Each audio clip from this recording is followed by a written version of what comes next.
खून यानी ब्लड जिंदगी की जरूरत है। यह हमारे शरीर का एक महत्वपूर्ण हिस्सा है जो हमें जीवित रखता है। ये ऑक्सीजन और न्यूट्रिएंट्स पूरी बॉडी में पहुंचाता है।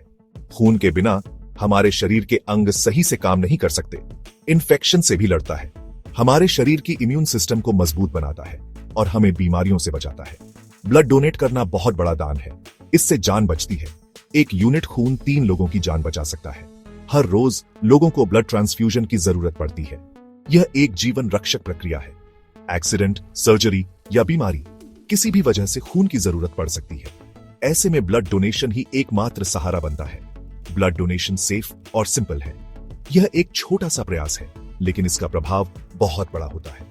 ट्रेन्ड प्रोफेशनल्स आपकी हेल्प करेंगे। वे सुनिश्चित करेंगे कि प्रक्रिया सुरक्षित और आरामदायक हो।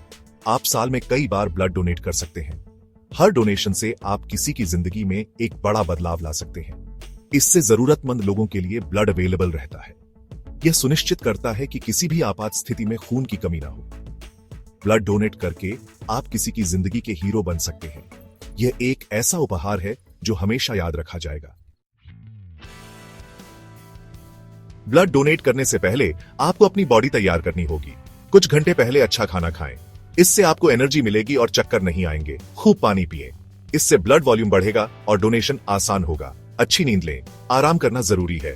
अपना फोटो आईडी और डोनर कार्ड अगर है तो साथ लाएं। याद रखें, आपकी हेल्थ और ब्लड सप्लाई की सेफ्टी सबसे इंपॉर्टेंट है। ब्लड कलेक्ट करना सिंपल और सेफ है। सबसे पहले एक ट्रेन्ड फ्लेबोटोमिस्ट आपका टेम्परेचर और ब्लड प्रेशर चेक करेगा। वो आपकी उंगली से हीमोग्लोबिन लेवल भी चेक करेगा। इससे पता चलेगा कि आप डोनेट करने के लिए हेल्थी हैं। फिर आपको आराम से बिठाया जाएगा। फ्लेबोटोमिस्ट आपकी एल्बो के आसपास एंटीसेप्टिक से साफ करेगा।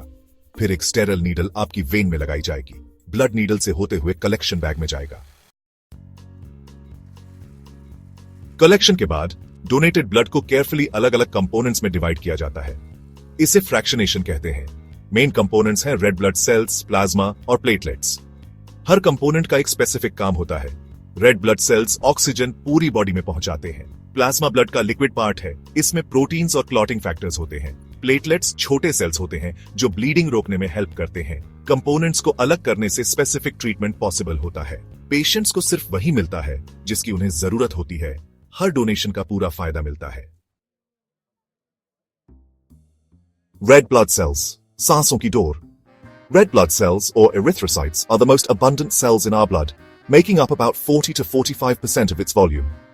They are essential for life, as they carry oxygen from our lungs to the rest of our body and return carbon dioxide back to our lungs to be exhaled. Red blood cells सबसे ज्यादा transfuse होने वाला blood component है। हर साल लाखों लोग world wide red blood cell transfusion से benefit होते हैं। ये ट्रांसफ्यूजन्स लाइफ सेविंग हो सकते हैं, खासकर उन पेशेंट्स के लिए जो सर्जरी, ट्रॉमा या क्रॉनिक इलनेसेस से गुजर रहे होते हैं। इनमें हीमोग्लोबिन होता है, एक प्रोटीन जो ऑक्सीजन कैरी करता है। हीमोग्लोबिन एक कॉम्प्लेक्स मॉलिक्यूल है जो आयरन और प्रोटीन से बना होता है। ये ऑक्सीजन को बाइंड करता है और उसे टिश्यूज तक पहुंचाता है, जिससे हमारी सेल्स को एनर्जी मिलती है। जिन पेशेंट्स में रेड ब्लड सेल कम होते हैं, जैसे अनीमिया वाले पेशेंट्स, उन्हें इन ट्रांसफ्यूजन से फायदा होता है। अनीमिया एक कंडीशन है जिसमें बॉडी में पर्याप्त हेल्थी रेड ब्लड सेल्स नहीं होते। ये कंडीशन फैटीग, वीकनेस और शॉर्टनेस ऑफ ब्रेथ कॉज कर सकती है। एक्सीडेंट विक्टिम्स जिन्होंने ब्लड लूज किया है, उन्हें भी रेड ब्लड सेल ट्रांसफ्यूजन्स की जरूरत होती है। ब्लड लॉस के कारण बॉडी में ऑक्सीजन कैरिंग कैपेसिटी कम हो जाती है, जिससे ऑर्गन्स और टिश्यूज को डैमेज हो सकता है। रेड ब्लड सेल्स रेफ्रिजरेटर्स में स्पेसिफिक टेम्परेचर पर स्टोर किए जाते हैं। इन्हें 1 से 6 डिग्री सेल्सियस के बीच रखा जाता है ताकि उनकी वायबिलिटी और फंक्शन मेंटेन रहे। इन्हें 42 डेज तक स्टोर किया जा सकता है। स्टोरेज कंडीशंस और एक्सपीरेशन डेट्स इंश्योर करते हैं कि पेशेंट्स को सेफ और इफेक्टिव ब्लड मिले। इससे इमरजेंसीज और स्केड्यूल्ड प्रोसीजर्स के लिए ब्लड अवेलेबल रहता है। ब्लड बैंक्स और हॉस्पिटल्स हमेशा इंश्योर करते हैं कि उनके पास एडिक्वेट सप्लाई हो ताकि किसी भी समय जरूरत पड़ने पर पेशेंट्स को मदद मिल सके।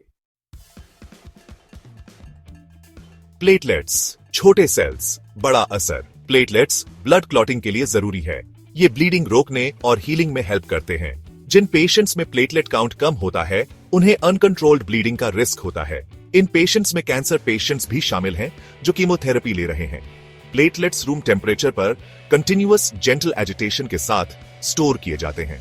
इससे उनका फंक्शन मेंटेन रहता है, लेकिन इनकी shelf life red blood cells से कम होती है, सिर्फ 5 days। इसलिए प्लेटलेट डोनेशंस की हमेशा जरूरत होती है।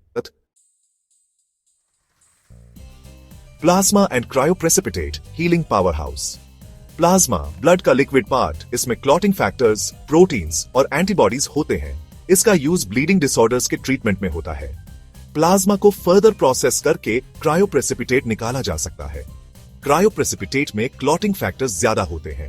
इसका यूज उन पेशेंट्स में ब्लीडिंग कंट्रोल करने के लिए होता है जिनमें स्पेसिफिक डिफिशिएंसीज होती है। ये कंपोनेंट सर्जरीज और ऑर्गन ट्रांसप्लांट्स में इंपॉर्टेंट होता है। प्लाज्मा और क्रायोप्रेसिपिटेट दोनों फ्रीज करके स्टोर किए जाते हैं, जिससे उनकी शेल्फ लाइफ बढ़ जाती है। ब्लड के रक्षक, स्क्रीनिंग से सेफ्टी सुनिश्चित करना। डोनेटेड ब्लड की हर यूनिट की रिगरस स्क्रीनिंग होती है। यह रेसिपिएंट की सेफ्टी के लिए होता है। HIV, हेपेटाइटिस बी एंड सी और सिफिलिस जैसी इंफेक्शियस डिजीजेस के टेस्ट्स किए जाते हैं। ब्लड टाइप और RH फैक्टर का टेस्ट भी होता है। ये स्क्रीनिंग्स डिजीजेस को फैलने से रोकने के लिए इंपॉर्टेंट है। ये गारंटी करते हैं कि ट्रांसफ्यूज्ड ब्लड सेफ है और रिसिपिएंट के ब्लड टाइप के साथ कंपैटिबल है। ब्लड सप्लाई की इंटेग्रिटी मेंटेन करना सबसे इंपॉर्टेंट है। लिक्विड गोल्ड फ्यूचर नीड्स के लिए ब्लड स्टोर करना। ब्लड स्टोरेज एक क्रिटिकल प्रोसेस है जो हेल्थ केयर सिस्टम की बैकबोन है। ये इंश्योर करता है कि जरूरत पड़ने पर पेशेंट्स को सही समय पर सही ब्लड कंपोनेंट्स मिल सके। ब्लड कंपोनेंट्स को सही तरीके से स्टोर करना उनकी इफेक्टिवनेस बनाए रखने के लिए जरूरी है। अगर इन्हें सही टेम्परेचर और कंडीशंस में स्टोर नहीं किया गया तो ये जल्दी खराब हो सकते हैं और पेशेंट्स के लिए इनइफेक्टिव हो सकते हैं। रेड ब्लड सेल्स रेफ्रिजरेटर्स में स्पेसिफिक टेम्परेचर पर स्टोर किए जाते हैं। ये टेम्परेचर 1 से 6 डिग्री सेल्सियस के बीच होता है, जो सेल्स की वायबिलिटी को बनाए रखने में मदद करता है। प्लेटलेट्स रूम टेम्परेचर पर कांस्टेंट एजिटेशन के साथ स्टोर किए जाते हैं। ये एजिटेशन प्लेटलेट्स को क्लम्प होने से रोकता है और उनकी फंक्शनैलिटी को बनाए रखता है। प्लाज्मा एंड क्रायोप्रेसिपिटेट फ्रीज करके स्टोर किए जाते हैं, जिससे उनकी शेल्फ लाइफ बढ़ जाती है। प्लाज्मा को -18 डिग्री सेल्सियस या उससे कम टेम्परेचर पर स्टोर किया जाता है। हर कंपोनेंट की स्पेसिफिक स्टोरेज रिक्वायरमेंट्स और एक्सपिरेशन डेट्स होती हैं। ये डेट्स इंश्योर करती हैं कि पेशेंट्स को हमेशा फ्रेश और इफेक्टिव ब्लड कंपोनेंट्स मिले। ब्लड बैंक्स इन पैरामीटर्स को केयरफुली मॉनिटर करते हैं। ये मॉनिटरिंग सिस्टम्स टेम्परेचर, ह्यूमिडिटी और अन्य क्रिटिकल फैक्टर्स को ट्रैक करते हैं ताकि ब्लड कंपोनेंट्स हमेशा ऑप्टिमल कंडीशंस में रहे। इससे पेशेंट्स को वायबल और इफेक्टिव ब्लड कंपोनेंट्स वाले ट्रांसफ्यूजन्स मिलते हैं। ये ट्रांसफ्यूजन्स लाइफ सेविंग हो सकते हैं, खासकर सर्जरीज, एक्सीडेंट्स और क्रॉनिक इलनेसेस के केसेस में। ब्लड डोनेशन जिंदगी का एक तोहफा है। एक यूनिट ब्लड डोनेशन 3 लोगों की जान बचा सकता है। ये एक सिंपल एक्ट है, लेकिन इसका इंपैक्ट बहुत बड़ा है। ये इंसानियत और कलेक्टिव एक्शन की पावर का प्रमाण है। जब कम्युनिटी एक साथ आती है और ब्लड डोनेट करती है, तो ये एक पावरफुल मैसेज भेजता है कि हम सब एक दूसरे की केयर करते हैं।